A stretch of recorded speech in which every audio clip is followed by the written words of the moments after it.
দুই দফা দাবি। গাড়ি মডিফিকেশনের সাথে সংশ্লিষ্ট ক্ষেত্রে বিআরটিএর একনায়ক ও স্বৈরাচারিতা বন্ধের জন্য এবং বিআরটিএ ও পুলিশের সমন্বয়ে গঠিত ঘুষ ক্রাইম সিন্ডিকেটের ঘুষ ক্রাইম বন্ধের জন্য অন্তর্বর্তীকালীন সরকারের কাছে আমাদের দুই দফা দাবি।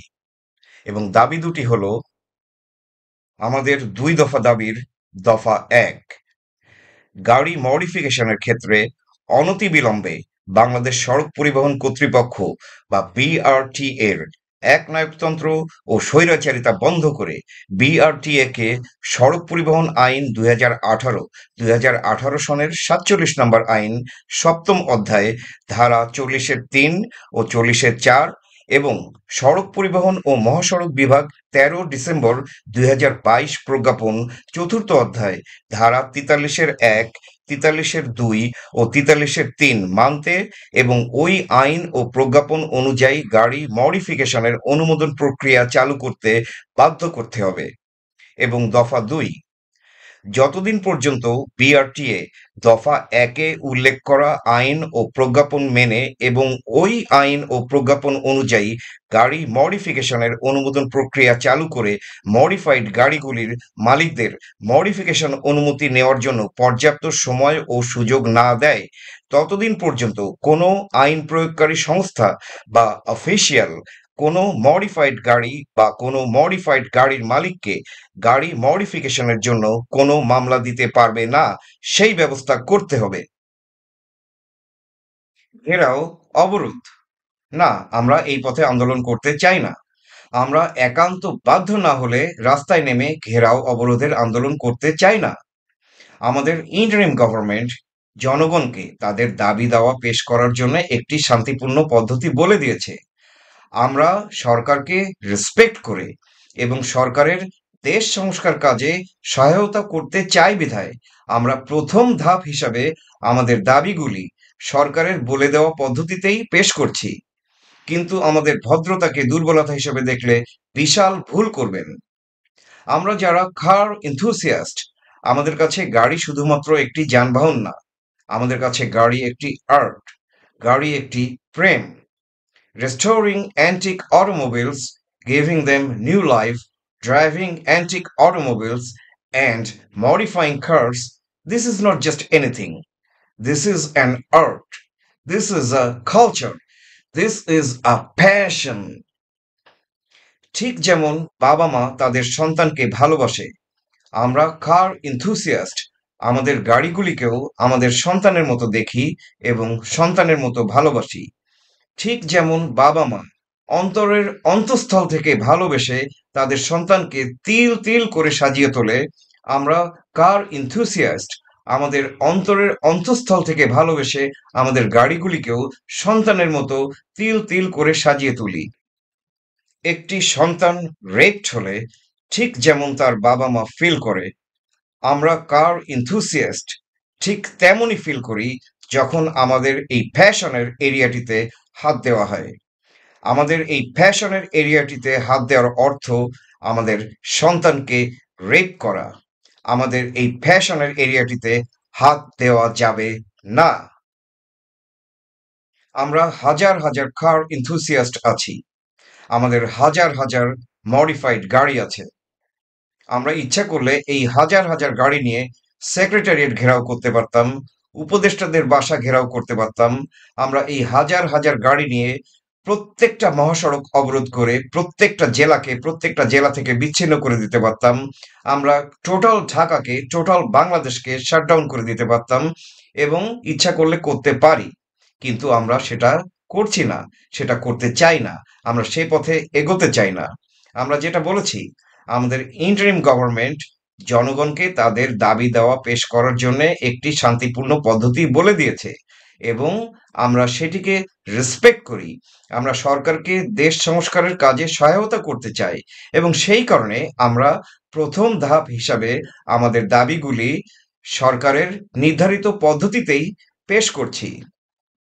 সরকারের নির্ধারণ করা পদ্ধতি ফলো করে পেশ করা আমাদের দাবিগুলি যদি গ্রহণ করা না হয়, তখন আমরা প্ল্যান বির চিন্তাভাবনা করব। শুরুতেই দুইটি বিষয় ক্লিয়ার করা প্রয়োজন। নাম্বার 1, এখানে আমি একটি টার্ম ইউজ করছি। টার্মটি হলো বিআরটিএ। কিন্তু আমি এখানে বিআরটিএ বলতে শুধুমাত্র বিআরটিএ ডিপার্টমেন্টকে বোঝাচ্ছি না। রাদার আমি এখানে বিআরটিএ বলতে বোঝাচ্ছি বিআরটিএ ডিপার্টমেন্ট, বিআরটিএ কর্তৃপক্ষ এবং বিআরটিএ তে কর্মকর্তা লেভেলে যে সকল ব্যক্তিগণ কর্মরত আছেন সেই সকল ব্যক্তিগণকে। আমি বিআরটিএ টার্মটি ইউজ করছি সংক্ষেপ হিসাবে। I'm holding those persons in their personal capacity accountable for the dictatorship, autocracy, and corruption. এবং নাম্বার 2, যদিও আমাদের আজকের দাবির 2 দফা রিলেট করে অনলি কার মডিফিকেশনের ক্ষেত্রে পিআরটি এর একনায়কতন্ত্র, স্বৈরাচারিতা এবং করাপশন, কিন্তু এগুলি এক্সক্লুসিভ না। বিআরটিএ ল, বিআরটিএ রেগুলেশনস, বিআরটিএ বিধিমালা, বিআরটিএ ডিপার্টমেন্ট, বিআরটিএ কর্তৃপক্ষ, বিআরটিএ কর্মকর্তা ব্যক্তিগণ, এই সকল ক্ষেত্রে অনেক ভায়োলেশনস আছে এবং সেগুলি আমরা যথাসময়ে সরকারের গোচরে আনব। কিন্তু আমাদের আজকের টপিকটি রিলেট করে কার মডিফিকেশনের ক্ষেত্রে বিআরটি এর একনায়কতন্ত্র, স্বৈরাচারিতা ও করাপশন। এবার আসি মূল টপিকে। কার মডিফিকেশনের ক্ষেত্রে বিআরটি এর একনায়কতন্ত্র, স্বৈরাচারিতা ও করাপশনের বিরুদ্ধে আমাদের 2 দফা দাবি। আমরা যখন একনায়কতন্ত্র ও স্বৈরাচারিতার কথা বলছি তখন আমাদের ফার্স্ট জানতে হবে একনায়কতন্ত্র ও স্বৈরাচারিতা কি।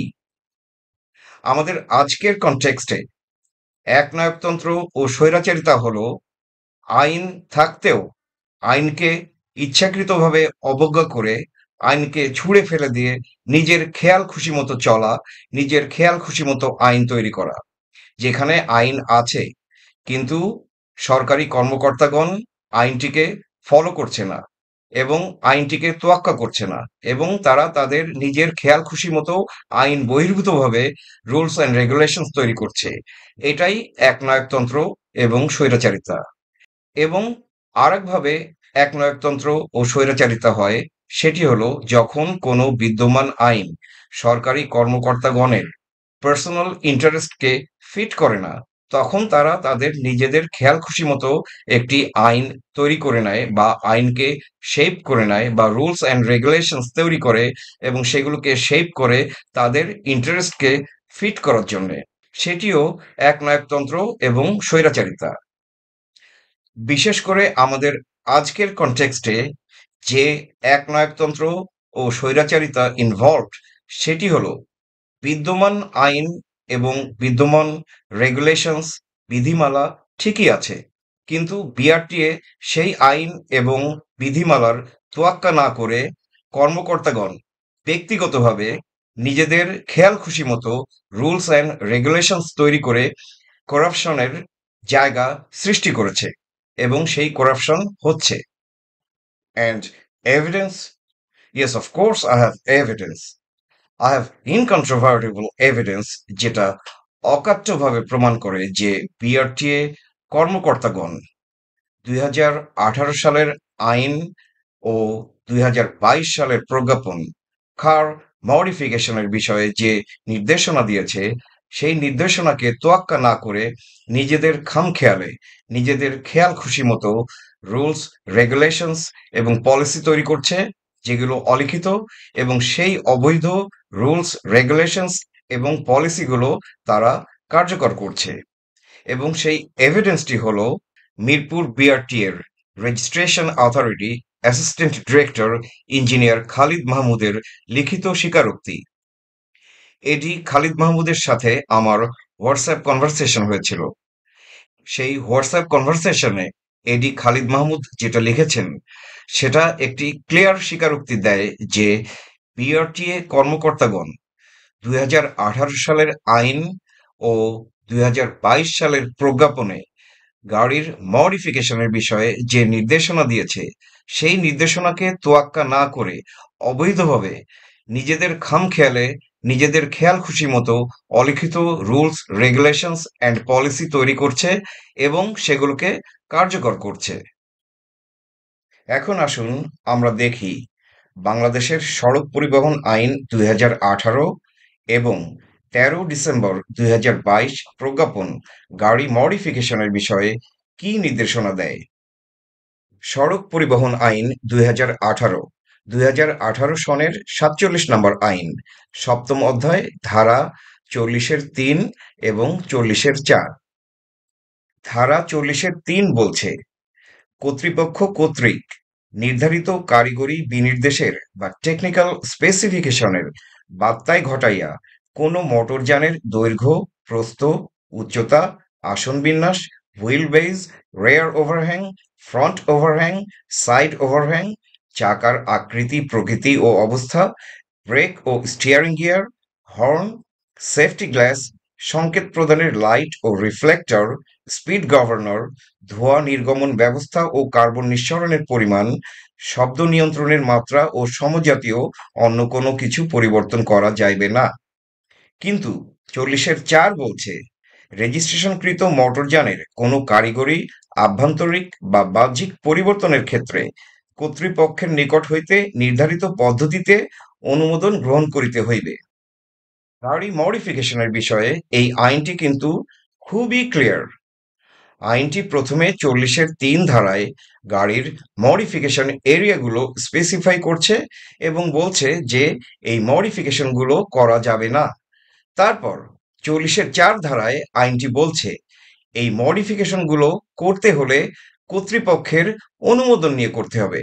অর্থাৎ আমরা যখন ৪০-৩ এবং ৪০-৪ ধারা একসাথে পড়ছি তখন ক্লিয়ারলি দেখতে পাচ্ছি যে আইন এই মডিফিকেশনগুলো করা যাবে বলে বলেছে। হ্যাঁ, শর্ত সাপেক্ষে করতে হবে এবং শর্তটি হলো কর্তৃপক্ষের অনুমোদন নিয়ে করতে হবে। কিন্তু কর্তৃপক্ষের অনুমোদন নিয়ে করতে হলেও মূল বিষয় হলো এই মডিফিকেশনগুলো করা যাবে এবং সেটি এই আইন বলছে। এবার আসুন আমরা দেখি ১৩ ডিসেম্বর ২০২২ প্রজ্ঞাপন গাড়ি মডিফিকেশনের বিষয়ে কি নির্দেশনা দিয়েছে। সড়ক পরিবহন ও মহাসড়ক বিভাগ প্রজ্ঞাপন ১৩ ডিসেম্বর ২০২২, চতুর্থ অধ্যায়, ধারা ৪৩-১, ৪৩-২ ও ৪৩-৩।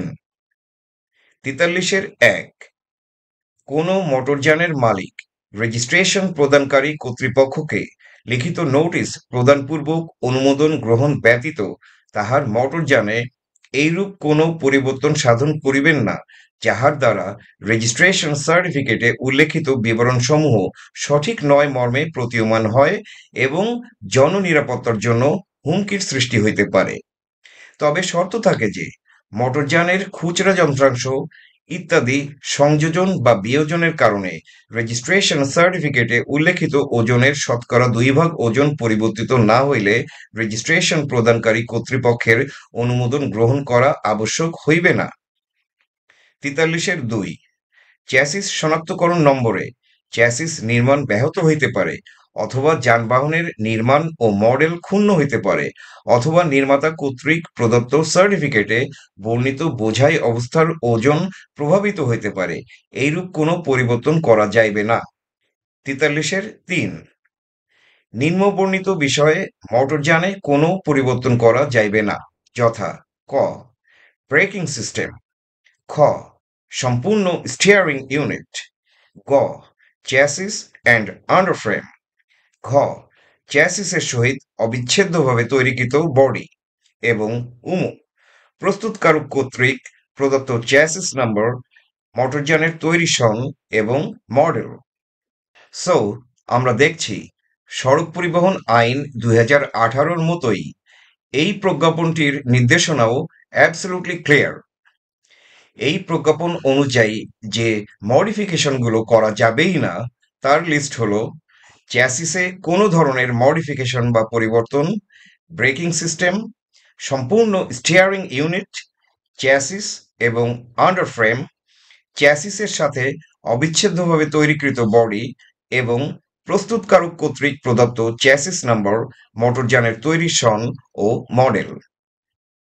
এই কয়েকটি বাদে বাকি সমস্ত মডিফিকেশন কর্তৃপক্ষের অনুমোদন নিয়ে করা যাবে। এখন আমরা দেখব সংবিধিবদ্ধ আইন, সড়ক পরিবহন আইন 2018 এবং সড়ক পরিবহন ও মহাসড়ক বিভাগ 13 ডিসেম্বর 2022 প্রজ্ঞাপনের সমন্বয়ে স্পেসিফিক্যালি নিষিদ্ধ মডিফিকেশনগুলো বাদে যে মডিফিকেশনগুলো করা যাবে তার লিস্ট।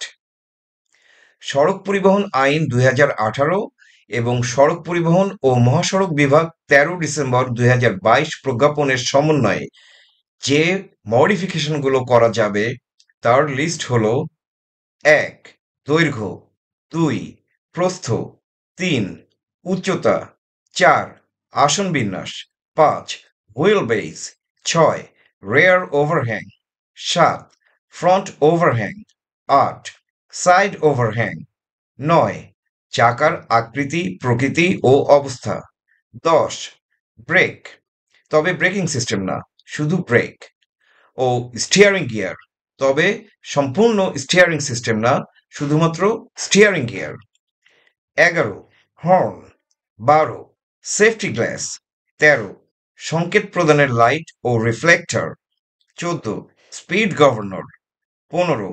ধোঁয়া নির্গমন ব্যবস্থা ও কার্বন নিঃসরণের পরিমাণ, এবং 16. শব্দ নিয়ন্ত্রণের মাত্রা বা সমজাতীয় অন্য কোনো কিছু। সুতরাং সড়ক পরিবহন আইন 2018 এবং সড়ক পরিবহন ও মহাসড়ক বিভাগ 13 ডিসেম্বর 2022 প্রজ্ঞাপন এই 16টি মডিফিকেশন করা যাবে বলে বলেছে। হ্যাঁ, এই মডিফিকেশনগুলো করতে হলে কর্তৃপক্ষের অনুমোদন নিতে হবে, কিন্তু তার মানে এই না এই মডিফিকেশনগুলো করা যাবে না। এই আইন এবং প্রজ্ঞাপন ক্লিয়ারলি বলে দিয়েছে যে এই মডিফিকেশনগুলো করা যাবে। কিন্তু বিআরটিএ কর্মকর্তাগণ এই আইন ও প্রজ্ঞাপন টোটালি লঙ্ঘন করে অবৈধভাবে নিজস্ব অলিখিত রুলস, রেগুলেশনস ও পলিসি তৈরি করেছে যে গাড়ির রং ও চাকার প্রস্থ ব্যতীত অন্য কোনো কিছু মডিফাই করা যাবে না, এবং এটা তারা করেছে তাদের পার্সোনাল ইন্টারেস্ট হাসিল করার জন্য। তাদের পার্সোনাল ইন্টারেস্টটা কি? ঘুষের টাকা। তারা এই ঘুষের টাকা কিভাবে কালেক্ট করে? বিআরটিএ কর্মকর্তাগণ এবং পুলিশের সমন্বয়ে একটি ঘুষ ক্রাইম সিন্ডিকেট আছে, যেখানে বিআরটিএ কর্মকর্তাগণের ফাংশন হলো মডিফাইড গাড়িগুলোকে মডিফিকেশন অনুমতি না দেওয়া। যখন কোনো মডিফাইড গাড়ির মালিক মডিফিকেশন অনুমতির জন্য বিআরটি এর কাছে যায়, তখন কর্মকর্তাগণ বলে যে বিআরটি এর রুলস, রেগুলেশনস ও পলিসি অনুসারে এই মডিফিকেশনগুলো করা যাবে না, এবং তারা এই মডিফিকেশন অ্যাপ্লিকেশনগুলো রিসিভও করে না। কেন রিসিভ করে না? কারণ তারা কোনো এভিডেন্স রাখতে চায় না। তারা কোনো এভিডেন্স রাখে না যে এমন কোনো অ্যাপ্লিকেশন কখনো তাদের সামনে এসেছিল। তারা মৌখিকভাবে মডিফাইড গাড়ির মালিকদের মুখের উপর বলে দেয় যে বিআরটি এর রুলস, রেগুলেশনস ও পলিসি এই মডিফিকেশনগুলো অ্যালাউ করে না। তখন এই মডিফাইড গাড়ির মালিকরা তাদের মডিফাইড গাড়িগুলোকে মডিফিকেশন অনুমতি ব্যতিরেকেই রাস্তায় চালাতে বাধ্য হন। এইবার আসে পুলিশের খেলা। পুলিশ যখন মডিফাইড গাড়িগুলোকে দেখে, তখন তারা সেই গাড়িগুলোকে থামায় এবং দেখতে চায় তাদের অনুমোদন আছে কিনা। অ্যান্ড অফকোর্স বিআরটিএ কর্মকর্তারা তাদের অবৈধ রুলস, রেগুলেশনস ও পলিসির অধীনে এই মডিফিকেশনের কোনো অনুমোদন দেয়নি। তখন পুলিশ কি করে? পুলিশ তাদের কাছ থেকে মোটা অঙ্কের ঘুষ আদায় করে। পুলিশ লোক দেখানোর জন্য এবং রেকর্ড স্ট্রেইট রাখার জন্য গোটা কয়েকটি গাড়িকে মামলা দেয়, কিন্তু 99% ক্ষেত্রে পুলিশ মোটা অঙ্কের ঘুষ আদায় করে গাড়িগুলিকে ছেড়ে দেয়। এইভাবে পুলিশ লক্ষ লক্ষ টাকা ঘুষের মাধ্যমে কালেক্ট করে। অবশেষে পুলিশ এবং বিআরটিএ কর্মকর্তাগণের ভিতর এই ঘুষের টাকা ভাগ বাটোয়ারা হয়। এই ঘুষের টাকাই বিআরটিএ কর্মকর্তাগণের পার্সোনাল ইন্টারেস্ট, যে কারণে তারা এই আইন ও প্রজ্ঞাপন লঙ্ঘন করে অবৈধভাবে নিজস্ব রুলস রেগুলেশনস ও পলিসি তৈরি করেছে যে গাড়ির রং ও চাকার প্রস্থ ব্যতীত অন্য কোনো কিছু পরিবর্তন করা যাবে না। এ বিষয়ে আমি মিরপুর বিআরটি এর registration authority assistant director engineer Khalid মাহমুদকে কনফ্রন্ট করি। আমি খালিদ মাহমুদের সঙ্গে আমার পুরো ঘটনাটি শেয়ার করলে আমরা বুঝতে পারবো থলির বিড়াল কি এবং কোথায়। আমি আমার গাড়ির মডিফিকেশন অনুমতি নিতে চেয়েছিলাম। তার জন্য প্রথমে আমি যেটা করলাম সেটা হলো আমি সড়ক পরিবহন আইন 2018 রিসার্চ করে দেখলাম কোন কোন মডিফিকেশনগুলো করা যাবে বলে আইন বলেছে, এবং সড়ক পরিবহন আইন 2018-র অধীনে কোন কোন মডিফিকেশনগুলো করা যাবে সেটির ডিটেলস আমি এই ভিডিওতে আগে দিয়েছি। তারপর আমি যেটা করলাম সেটা হলো প্রসিডিওর ফলো করলাম। গাড়ি মডিফিকেশনের অনুমোদনের জন্য যেটা করতে হবে সেটা হলো সরকারের একটি ফি আছে, সেটি প্রদান করতে হবে। বিআরটি এর একটি নির্ধারিত ফর্ম আছে, সেটি ফিল আপ করতে হবে এবং একটি রিটেন অ্যাপ্লিকেশন দিতে হবে রেজিস্ট্রেশন অথরিটি অ্যাসিস্ট্যান্ট ডিরেক্টর বরাবর। আমি এর সবই করলাম, করে আমি গেলাম বিআরটিএতে এবং গিয়ে দেখলাম খালিদ মাহমুদ হলো রেজিস্ট্রেশন অথরিটি অ্যাসিস্ট্যান্ট ডিরেক্টর। আমি যখন তার কাছে অ্যাপ্লিকেশনটি সাবমিট করতে চাইলাম, সে অ্যাপ্লিকেশনটি রিসিভই করলো না। অ্যাপ্লিকেশন রিসিভ করলে তো এভিডেন্স থাকবে যে এরকম একটি অ্যাপ্লিকেশন তার কাছে এসেছিল। সো সে অ্যাপ্লিকেশনটি রিসিভই করলো না। সে মৌখিকভাবে আমাকে বলল যে এই সমস্ত মডিফিকেশনগুলো করা যাবে না। আমি তাকে বললাম যে সড়ক পরিবহন আইন 2018-র অধীনে এই মডিফিকেশনগুলো করা যাবে, তবে করতে হলে বিআরটিএ কর্তৃপক্ষের অনুমোদন নিয়ে করতে হবে এবং সেই কারণেই আমার আপনার কাছে আসা। সে আমাকে উত্তর দিল, ওয়েল, আইনে যাই বলুক না কেন এরপরে তো বিধিমালা আছে। 2022-এর বিধিমালা এই মডিফিকেশনগুলো নিষিদ্ধ করেছে। তখন আমি তাকে বললাম যে আমি 2022-এর বিধিমালা এখনো পড়িনি, সুতরাং আমার কোনো অপিনিয়ন নেই। আগে আমি এটা পড়ে দেখি, তারপর আমি আপনাকে আমার ফিডব্যাক দেব। তারপর আমি বাসায় এসে 2022-এর বিধিমালাটি ডাউনলোড করলাম, যেটি হলো 13 ডিসেম্বর 2022 প্রজ্ঞাপন। এবং আমি এই প্রজ্ঞাপনে দেখলাম কোন কোন মডিফিকেশনগুলো করা যাবে বলে বলা আছে, এবং এই প্রজ্ঞাপনের অধীনে কোন কোন মডিফিকেশনগুলো করা যাবে সেটিরও ডিটেলস আমি এই ভিডিওতে আগে বলেছি।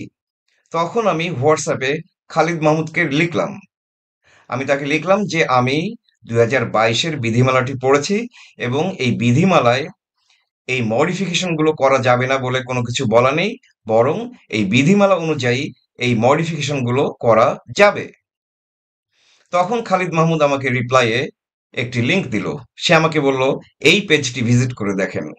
আমি তখন ওই পেজটি ভিজিট করলাম এবং দেখলাম সেই পেজটি শুধুমাত্র একটি টপিক নিয়ে কথা বলছে, সেটি হলো আপনি যদি আপনার গাড়ির চাকার প্রস্থ পরিবর্তন করতে চান সেক্ষেত্রে আপনার কি পদ্ধতি ফলো করতে হবে।